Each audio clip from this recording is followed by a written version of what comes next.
Kemudian ada satu ormas yang diawasi dan mungkin terlarang, itu ormas namanya Fajar Nusantara. Fajar Nusantara itu bergerak secara diam-diam.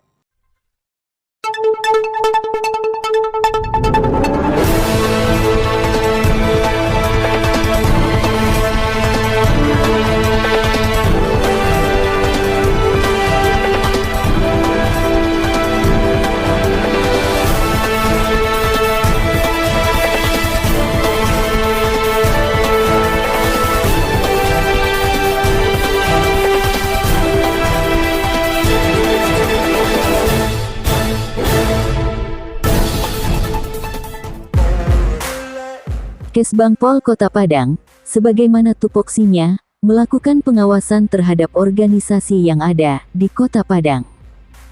Hingga saat ini, tercatat ada sebanyak 460 ormas, LSM dan lainnya, yang telah terdaftar di Kesbangpol Kota Padang. Namun, ada satu ormas yang dinyatakan terlarang oleh pemerintah, yakni Fajar Nusantara.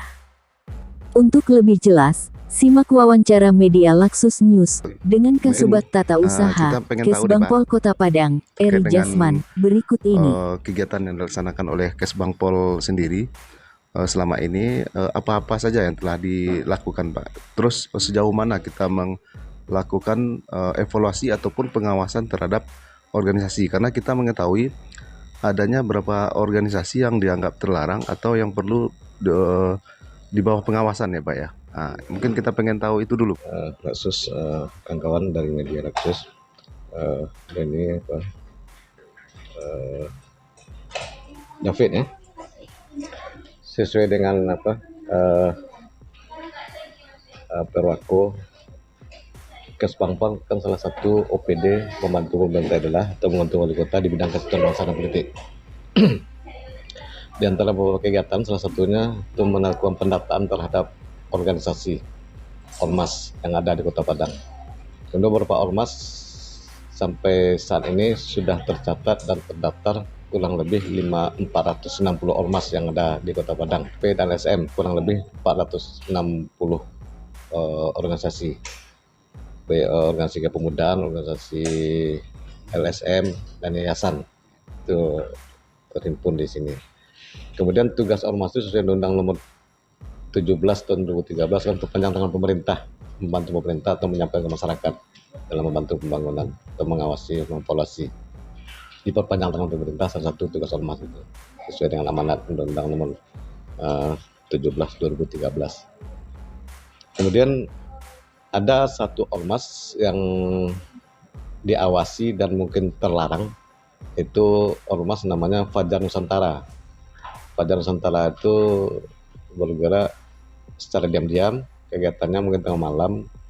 Kemudian dulu dia berpindah-pindah, pernah dulu sekretariatnya dulu Karang, kemudian saat kita hubungi dia menghilang, pindah ke Raden Saleh, kemudian kita cari ke Raden Saleh, gak ada lagi. Jam 12 malam kita koordinasi dengan Babinsa yang dengan Polsek di Barat, itu nggak ada lagi di lokasi. Termasuk kita menurun tim SK4 untuk memantau kegiatan aktivitas dari Fajar Nusantara. Sampai detik sekarang tidak ada kegiatannya lagi, dan itu ormas itu boleh dikatakan ormas terlarang karena ingin mendirikan negara Islam. Nggak mungkin dalam negara ada negara kan itu. Jadi, dan juga sudah ada surat dari Mendagri mengatakan bahwa izin ormas Fajar Nusantara dicabut dan tidak boleh aktivitas lagi, dianggap itu adalah organisasi terlarang. Itu. Kemudian untuk program lainnya ada beberapa kegiatan FPK, FKDM, FKUB yang ada di Kota Padang, yang ada di Kesbang Kota Padang. Itu diantaranya itu kita merekrut, kalau FKUB itu dalam bentuk sosialisasi, kita rekrut dari seluruh lintas agama. Kalau FPK itu forum pembauran seluruh etnis, gabung nanti itu. Nah, kemudian FKDM forum kewaspadaan dini dalam rangka cegah dini, deteksi dini. Jadi bagaimana tadi Kesbang ini salah satu mata dan telinga wali kota, kepala daerah dalam rangka memberikan informasi.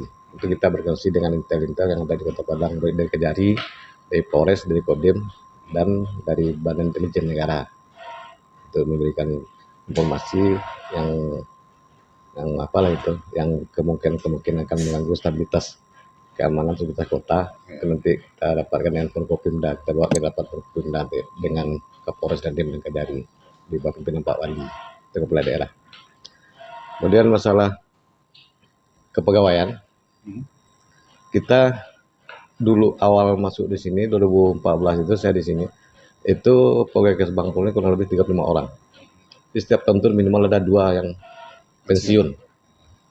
Dan kita tetap buat anjap analisa jabatan untuk mengisi kekosongan tadi sesuai dengan kelas jabatan yang telah kita siapkan. Minimal kita butuh pegawai 11 orang di Kesbangpol ini. Malah tahun ini ada 3, termasuk saya sendiri yang pensiun ini. Dan penambahan sampai detik ini belum ada satu pun lagi. Baru Maret kemarin ini ada 1 orang dari BKD mengirim.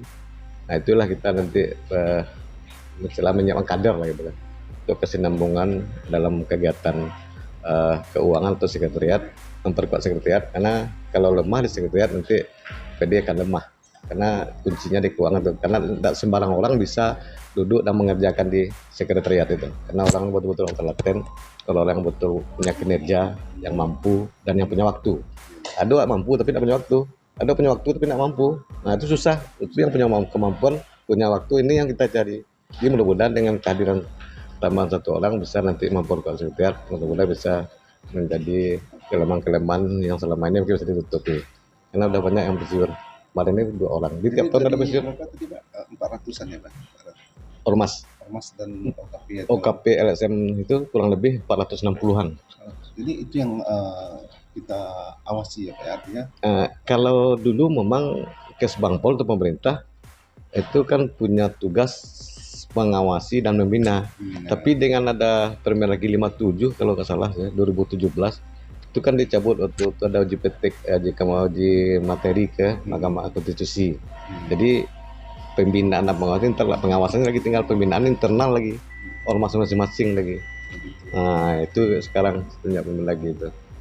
Jadi itu kemudian mungkin untuk pegawai ini sebetulnya Kota Padang ini kurang pegawai, apalagi di kecamatan. Ada beberapa kecamatan kelurahan itu boleh kita sebagian besar camat mengeluh karena beberapa kelurahan banyak yang kosong, malah satu kelurahan ada 2 orang, seharusnya 7 orang minimal cek kelurahan itu.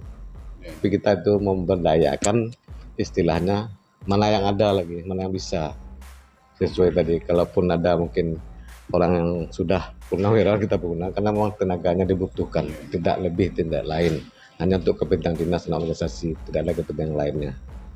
Mungkin itu David. Terima kasih. Assalamualaikum warahmatullahi wabarakatuh.